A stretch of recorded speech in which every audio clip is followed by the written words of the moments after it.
Hello, c'est HR, votre chroniqueur. Aujourd'hui, samedi, forcément, je vous parle d'une production Franc-Macia. Et là, justement, j'ai découvert sur Netflix une véritable pépite.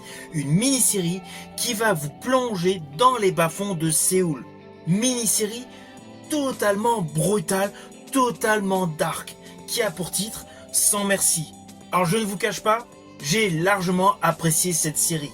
Elle atteint un paroxysme de violence totalement inhabituel dans ce type de production. C'est une série incontournable. Naturellement, il faut que je vous en parle. Mais avant cela, n'oubliez pas, si vous n'êtes pas abonné, pensez à le faire, pensez à la petite cloche pour notif et surtout pensez à me mettre en commentaire tout simplement si vous avez aimé cette série ou pas. Let's go!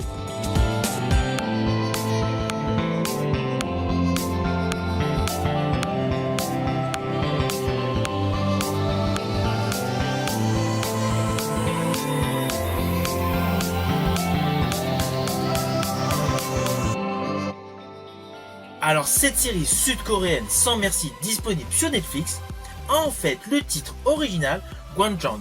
C'est une adaptation du webtoon Plaza Wars qui est composé de 8 épisodes.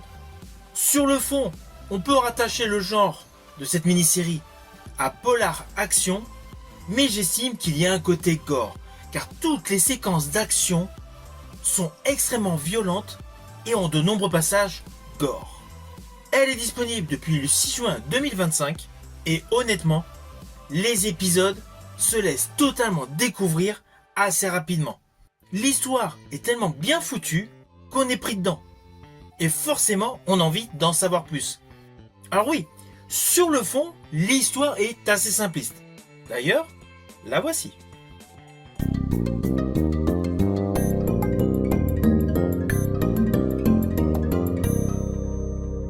Nous découvrons le personnage Nam Jin-seok, interprété par Lee Jun-hyuk, puissant directeur au sein du gang Juwon Group, qui est pleinement impliqué dans des affaires louches, et celui-ci, après une discussion houleuse avec certains membres de la mafia, il est agressé dans le sous-sol d'un parking. S'ensuit une fin tragique pour ce personnage qui meurt dans des circonstances mystérieuses.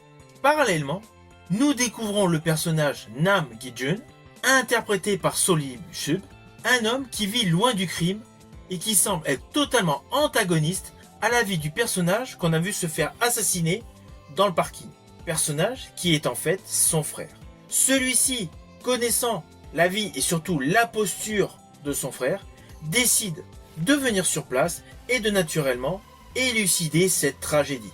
De ce fait, il se retrouve bientôt plongé en plein cœur d'une guerre de gang opposant deux clans rivaux de Séoul.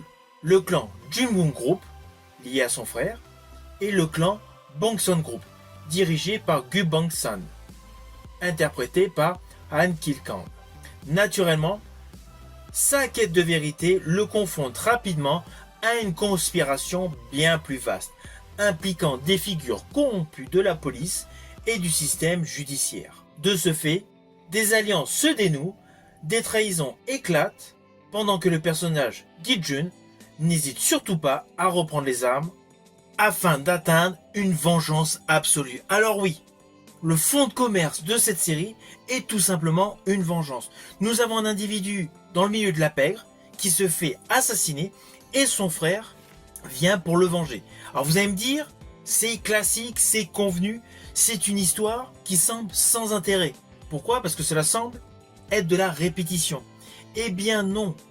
L'intérêt justement débute avec l'assassinat du premier personnage. Car in fine, il y a une origin story sur le frère qui est parti. Par le biais de flashbacks, on va voir pas mal d'explications. Le crime en lui-même du premier protagoniste n'est pas totalement dévoilé. On le découvre parcimonie au fil de plusieurs épisodes. À chaque fois, nous avons un détail supplémentaire pour nous montrer comment s'est déroulée cette fatidique soirée. À cela s'ajoute beaucoup d'arcs narratifs avec beaucoup de personnages, que ce soit sur le côté policier, le côté mafieux ou le côté juridique, qui gravitent autour de cet assassinat qui a été orchestré par l'un des mafieux. Ainsi, il y a une véritable construction scénaristique autour de cette histoire de vengeance. Par contre, comme dans la saga des John Wick, autour de la notion de vengeance, il y a des scènes de combat, mais totalement bluffantes et extrêmement gore. Et puis des fois, il y a la notion, on veut vous faire croire qu'on assiste à un truc encore plus terrible. Il y a un moment dans la série, lors d'un combat, apparemment un individu a un bras coupé. En fait, il s'agit d'une prothèse. Alors ne vous inquiétez pas, je n'irai pas plus loin sur les lignes scénaristiques. C'est juste un petit détail, voilà. Vous avez pas mal de séquences à contre-emploi qui vont vous faire croire certaines violences, mais qui en fait le sont un peu moins. Mais parallèlement, vous avez des séquences totalement horribles. Je pense principalement à l'épisode 4. On va pas se mentir, l'épisode 4 est l'épisode le plus brutal de la série, et en termes de chorégraphie de combat, d'effets visuels et d'effets gore, c'est mon épisode préféré. Alors avant d'aller plus loin concernant l'épisode 4 avec beaucoup plus d'explications sur les chorégraphies de combat et surtout sur la manière dont chaque plan séquence a été effectué, je tiens à vous préciser que le casting de cette mini-série est topissime, naturellement avec en figure de proue Seo Ji-sub, qui est totalement un héros taiseux, brutal, avec un physique qui paraît totalement insensible. Toute sa posture émane un côté dark, un côté dramatique, mais surtout fait graviter une réelle haine au fil des minutes, au fil des heures. Toute sa posture apporte une dimension totalement dark. Cette série a un côté totalement brutal avec une intensité émotionnelle, mais surtout une épuration d'intrigue pour se concentrer sur la vengeance et surtout les scènes de combat. Je rajouterai que cette mini-série est totalement faite pour les aficionados de la saga des John Wick, pour les aficionados du film A Killer Paradox. Surtout pour les fans de scènes d'action extrêmement bien chorégraphiées avec un héros taciturne. Cette mini-série sans merci est une véritable descente en enfer. Descente totalement brutale, stylisée, avec une réalisation épurée et oppressante. Chaque plan séquence est totalement anxiogène et totalement également bluffant.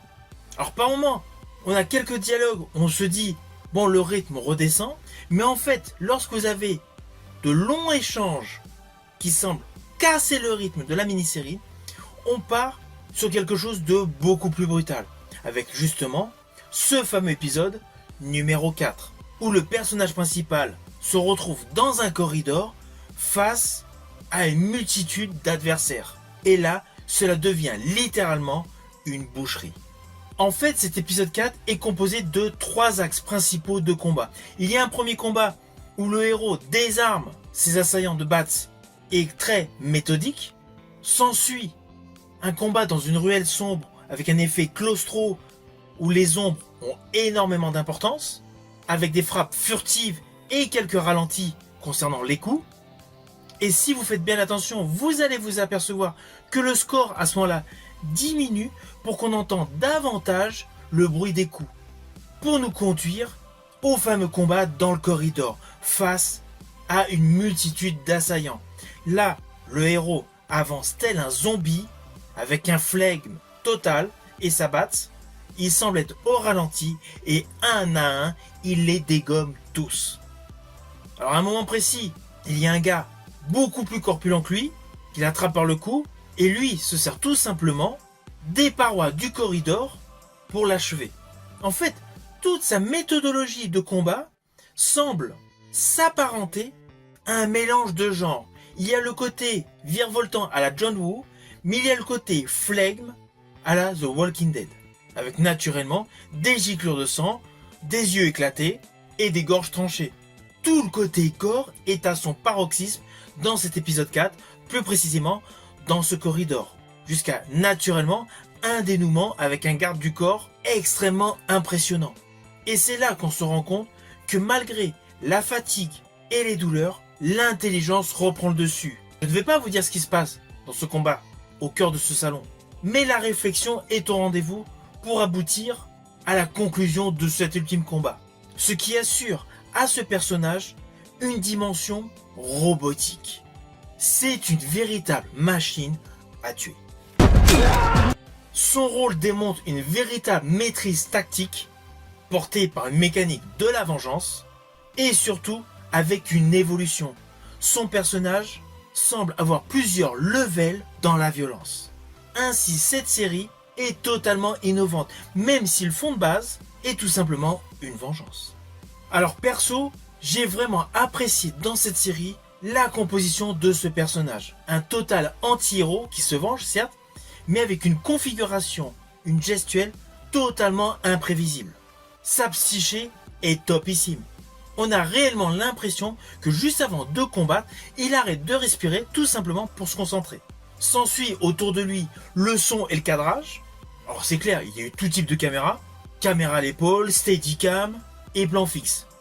Tout cet amalgame de technologie sert totalement les scènes d'action. Sans oublier naturellement la profondeur du récit sur l'amour fraternel. Alors au final, naturellement, c'est une mini-série coréenne que je vous invite à découvrir.